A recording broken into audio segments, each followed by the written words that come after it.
Welcome to the BPM 360 podcast. I'm Russell. And I'm Caspar. And together we will help you navigate the treacherous waters of the BPM adoption journey. I hope you enjoy the podcast.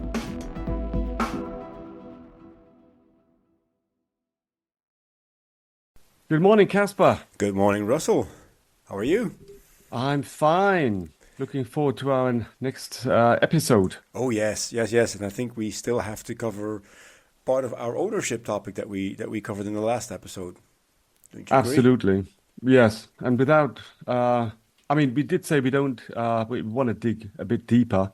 But here in the ownership topic, I think it's not so much about digging deep. It's also about covering the vast space ownership takes in. Yeah, and how many different facets are without actually coming down to the level of saying, okay, how do you really make this happen in an organization?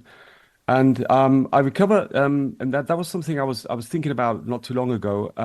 We talked about the ownership and how important it is, and how there is this mix of the process of process management, the process of change, and that we have an ownership next to the actual operative results of an accountability for the outcome of processes. So we elaborated on that, and I was thinking, in a lot of customer situations I get into, I couldn't say there's a complete lack of ownership. Yeah, and what happens is that you have some highly skilled, experienced people in their domain. Yeah. And they see the necessity for change. That does something. True. Okay. I work for a lot of German companies, but also at an international level, you see, these people, they're ambitious, they're passionate about what they're doing, and they have this thought on the mind, how can I do it better? I think that maybe even the nature of humans. Now, what happens is that in the setup, in the organization, thinking a bit of like the sponsorship for process management, it's not that they will in their area where they are working, they will start taking ownership. Yeah.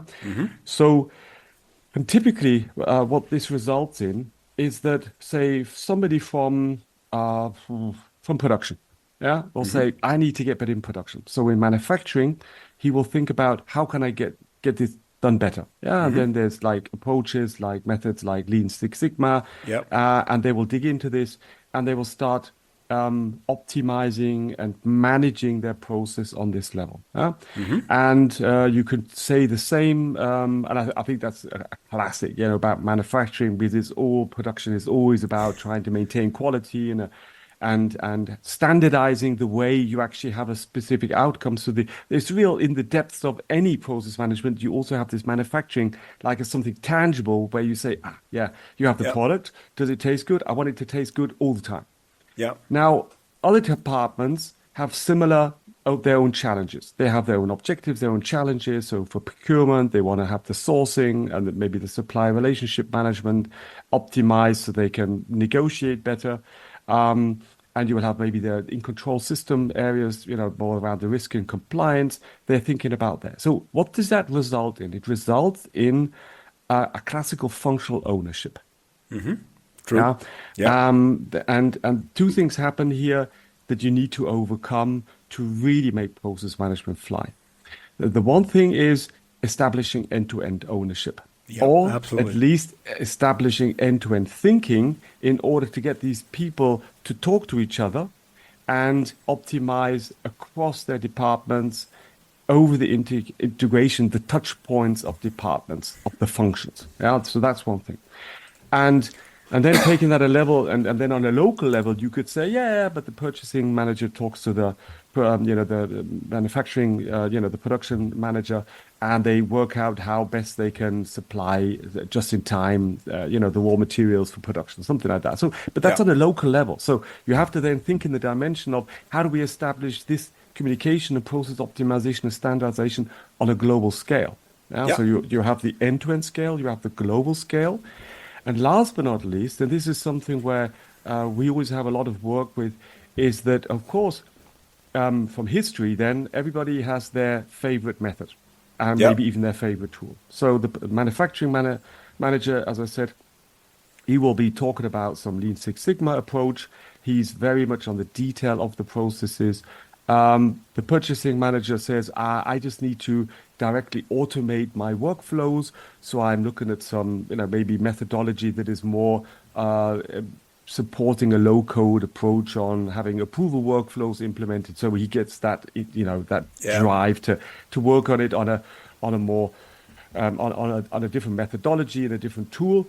And what you find that in a situation is that you also don't have any ownership for the whole method, for all the methods. Now, I know we have the Center of Excellence topic coming up, where we look at the tools and and methods. But here we're talking about the ownership. You also need to bring in ownership for the Center of Excellence. Absolutely, absolutely true. So, and that's how this easy topic of ownership, which at first sounds obvious you need ownership, you need accountability, but then it becomes really complicated, because in the for an initiative jumping in, there will always be history. Oh, absolutely, absolutely. Nobody's completely blank. Everybody has their own experience, positive, negative, and it does sound a bit like Pandora's box when you discuss it that way. But I think you're absolutely spot on. I mean, we dove into the, I would say, functional ownership in the previous episode a bit more. But the end-to-end one is one that I would like to take out first and dissect it a little bit. And I'll do that using an example, a real-life example. Supply chain management is, I would say, almost one of the ultimate end-to-end processes, where you start with procuring raw materials and you do your production planning and you do your manufacturing, and then you sell the whole thing and you deliver it to your customers. I mean, that's one gigantic end-to-end process. And I was a supply chain manager, so I was trying to align that entire end-to-end process for one of the business units in my previous company. You can imagine the business I was in was basically injection molding, or extrusion, I have to say, extrusion. So there was an extruder, which is a very long machine with a corkscrew, and then you put in some plastic pellets and some raw materials, and it comes out in the form of little plastic pellets. Thermoplastic elastomers, they were called in this particular case. And one of the things with these extruders is that you need to run it for a while before the outcome of the production, the quality of the product, becomes stable. And the strategy of our leadership team was customer intimacy, meaning if the customer wants a certain grade, we'll make that grade for them, even though the amounts might be very small. And then the next thing they do is they buy me the biggest extruder machine that they can find on the market. And a big extruder machine means I'm making a lot of volume before I'm stable from a quality perspective. So if they want me to produce batches that are 2 metric tons big, that big extruder machine needed 20 metric tons to become stable. So we could use that for the really big campaigns, but we couldn't use it for that customer intimacy. And in that case, what you saw there is I wouldn't say a lack of ownership, but at least a ignorance of the ownership of the end-to-end process by the leadership team in that case, just thinking that they know what's best for the business, and they very often do, but they didn't think about the ramifications of their actions, and there was no alignment between the strategy of the unit and the way that we had to execute it. And that's, I think, where the ownership, certainly end-to-end ownership, comes into play, because at the moment that you say, well, you as a supply chain manager, you take the end-to-end ownership for the, let's call it the S&OP, so the sales and operation planning process, then at least you also need to have the mandate, and you need to make sure that you can tell a leadership team, say, listen, guys, this is what you are thinking about, but it won't work. And for this and this and this reason. I mean, that's where ownership also lies in. And then you need to start to align between all of the parties at the front of the chain, the middle, and the end of the chain. Because if you don't do that, there will be no alignment. And there will be a suboptimal process. So in the end, we made it work. But that was one of those examples where I say, okay, looking back at that, we basically ignored the end-to-end ownership too much. Well, you ignored it or it wasn't there. But So, the decision was taken just before I started as a supply chain manager. So okay. I had no influence on it, not to exonerate myself from that decision, but I was working in a different unit when they made it, and I came in a month later. But anyway, I mean that end-to-end ownership is a tricky one. I'll give you another. Let me ask you a question then, Russell. Let's take the most used end-to-end process in history of BPM, procure to pay. Where would you position the ownership for that end-to-end process? What would be your first intuitive choice? Uh, you mean on sea level? Well, I was more thinking about in which domain do you put it? Well, okay. So when we go in, we always try to define the end-to-end domains, yeah, and then it's about selecting who actually takes over this part. And what we see there is in industries that are very much dominated by the supply chain because they have a very high dependency of providing sourcing raw materials in direction of the logistics, over the logistics into the production cycle. Then sometimes we even put the ownership more on a like a supply chain Hmm. operative level, and other parts that have a more complex set of sourcing, then there is like this classical like purchasing officer that takes this role on a global level. Yeah? Yeah, So it depends on how vital it is for certain core processes that this can actually be linked in there. And you do see vast differences in the procedures and the strategies that you have to follow there. Yeah. So yeah, um, but as I said, it's also a lot of the times what we see is there's no real ideal fit because when you're coming out of a departmental thinking and you have your strict hierarchical organization, that's where you see the challenges of how you actually get end-to-end ownership established without completely turning your hierarchical organization yeah, upside on down. upside down. And so what does happen sometimes is that we initiate like a group Hmm. of people to take the ownership and give somebody like the hat. And again, here it's a mix of is the person like has the experience and skills to think in and facilitate and moderate this integration talks on an end-to-end level. More than is he in the department that should take the lead here. Yeah, Yeah, so yeah. so that's what I see that So there's the it's always a management decision to find the right person is even more important than having him from a hierarchical position in the right department. Yeah, Yeah, so it's more like that. that's true. And the rule of thumb that we used in my previous company, where we achieved quite a mature level of process management, I would say, is that we first defined ownership on a domain level. So we had the different domains, and there was one owner for all of the processes in that domain. So the chief procurement officer was the global process owner for everything procurement, including Mm, sourcing and purchase to pay. And then we also set as a rule of thumb, every end-to-end process which is linked to that domain is also owned by that domain owner. So procure to pay as an end-to-end process, which is typically placed in the procurement domain, is owned by the chief procurement officer. okay. Um, and when you use that rule of thumb, you can easily, I would say, define 80 to 90% of your ownership. There will always be a number of processes that you might need to think about a bit deeper. The interesting other question, I think, that then becomes relevant is end-to-end processes are by nature crossing domains. I mean, Mm, virtually every end-to-end process ends somewhere in finance, because ultimately everything you do in an organization ends in money. At least that's most what you're trying to do. And then if you take the purchase to pay example, you look at accounts payable, which is typically, I would say in 99% of the cases, it's a finance department. those people report into finance. They're part of, and everything that they do actually is for the end-to-end process, procure to pay.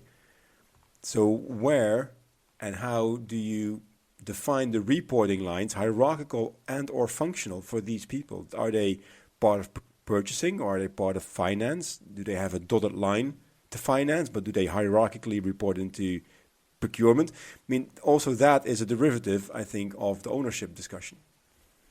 Yeah, yeah, and again, in these examples, I think you really see the conflict between finding ownership on an operative level and saying, okay, what you're doing is completely related. I think, yeah, that is one company we also had this. So you have like a department purely taking care of all the sourcing of the raw materials. Yeah. And these people as a department, they were also in the supply chain operations area as like a hierarchical organization. That was their department. Now, the way as we came down to implementing the processes in the system, yeah, then the actual ownership for these Yeah. processes. This was on a functional level. This was then in the like the signed off then lastly by the procurement officer or the owner. But here the actual orchestration and the business rules by which the requirements to these processes were defined. This clearly came then from the supply chain operations and the end-to-end view. Yeah. But the one point you're saying here, so if you look at the network of processes and their interfaces, I think when you start thinking about end-to-end ownership, you have to manage this complexity. So if you look at a certain and the way we think about end-to-end is like, okay, you want to you have a different set of scenarios. Yeah, so it's different end-to-end process providing or purchasing services versus raw materials versus whatever, Yeah. pencils. And but still to be able to organize and manage these and maybe standardize them, you want to define a domain, let's say purchase to pay. And here you want to allocate a certain end-to-end ownership. But you know that certain of these scenarios are completely, let's say, purchase driven. Yeah. So, we need some non-stock material to be ordered. We want a web catalog for these stuff for services. Let's set this up. But then the end-to-ends, the cases or the scenarios that are then very highly integrated with the order to cash. Yeah. You have a decoupling point here where you'd say, okay, if you really think end to end, you were to, let's say, create a model of the end to end, you would include the actual loop over purchasing these raw materials, or maybe even third party, sales and stuff like that. Yeah. But but then to manage this complexity and to be able to allocate certain ownership, you have to cut it. You do, and it's not. If you think about it, it's you cut it for the sake of managing complexity, but you know that you even have end-to-end integration points that you need to manage. Yeah? That's what I want to say. I mean, it's not just you don't only have single end-to-ends. Yeah. You have a network of end-to-ends because everything you do in an organization, and this is the very interesting statement that you just made, Russell. I just want to reiterate this and hit this one home.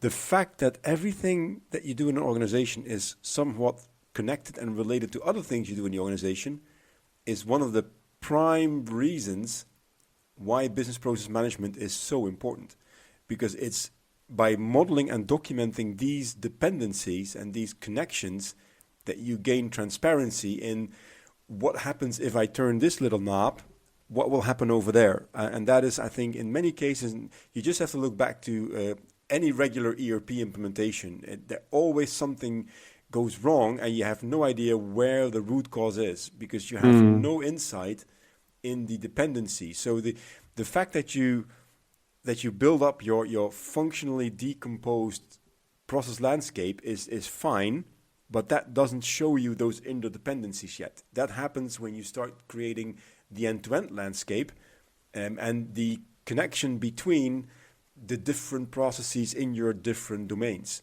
And to add on that, as a last point from my side, at the moment that you have multiple end-to-ends with multiple process owners, that's also one of the reasons why, in many cases, you establish something like a process governance board, where all of these owners sit together and work out the wrinkles in your end-to-end fabric, so to speak. So I think by giving that example, Russell, you just picked on two of the, I think, essential components of why BPM is here to stay and why it's so important. So well done. Thank you. That was what a random hit, huh? Actually, I wanted to make a comment on that topic because you said about extruders and the time it takes for these machines to run up to quality. And I used as a student, I just turned 18. I started working in a factory that did extrusion parts for automotive. So all the plastic bits and all of that. And if one of the machines had to be to change the material or the product, there was this Meister, the master of disaster. And he would come in and it was like alchemy because these machines, if they got blocked, they would explode. And sometimes they were struggling to get the quality out. I mean, it wasn't maybe so super specific, the quality, but the machine had to run with a certain temperature and heat and pressure that it would actually fill these the molds properly.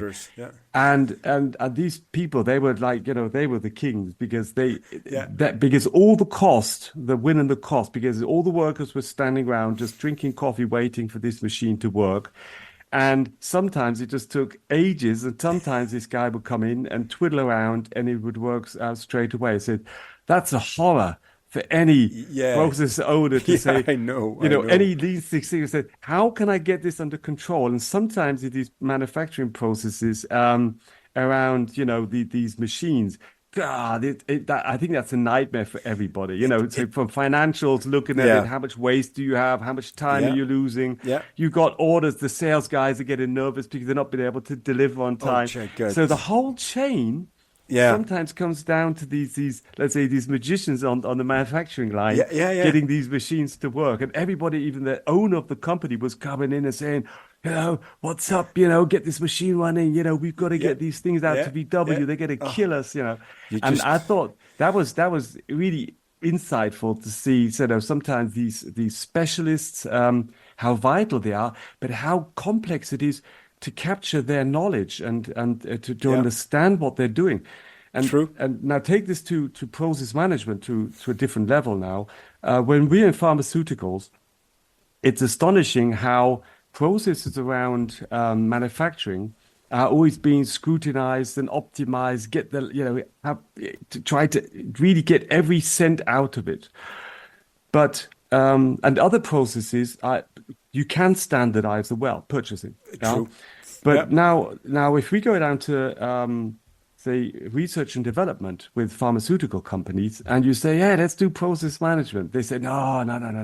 The guys in the lab, they need their time. This is not a process topic.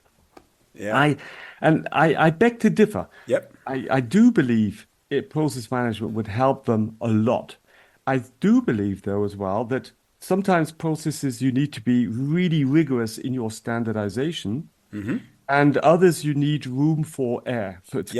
Sales is an example as well. Sure. You don't want to say everybody call him now and say this and this. You get the feeling for the local market, the local customer.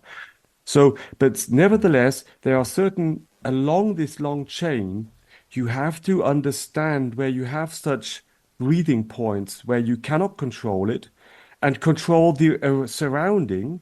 And the longer you do it, the more you do understand the patterns of what you need to put in place to make it more streamlined. I'm not saying, the outcome of a process, you could say, I want to have it, all the same. But sometimes with innovation, you don't want that. You want to Yeah, have outlays. You want to have things that fail because sometimes things that overfail, well, on the positive side, they are breakthrough technologies. And you don't get that if you always do exactly the same. true. So you need Yeah, this certain iteration, and this will also impact the process. But even thinking about that and taking into consideration this human innovation, this arbitrary factor in processes, I think that also can add a lot of value to the way companies work and work together with each other. Yeah, yeah, that because yeah. that's one point. Yeah. So by saying it like that, Russell, I think you solved a lot of work for a lot of BPM vendors. They should simply just take this little last 2 minutes of this episode and just send it to customers. This is why you need BPM. Period. There's nothing to add to that. Yeah, okay, let's see if that works. And let's keep it at that as well, because our time for this episode is already gone. Okay. It really goes quick, but it's so much fun. So we touched upon ownership in 2 episodes. We'll move on to the next segment in the next episode. Thank you very much, Russell. It was a pleasure as usual, and I'll see you in the next one. Yeah, see you in the next one. Bye.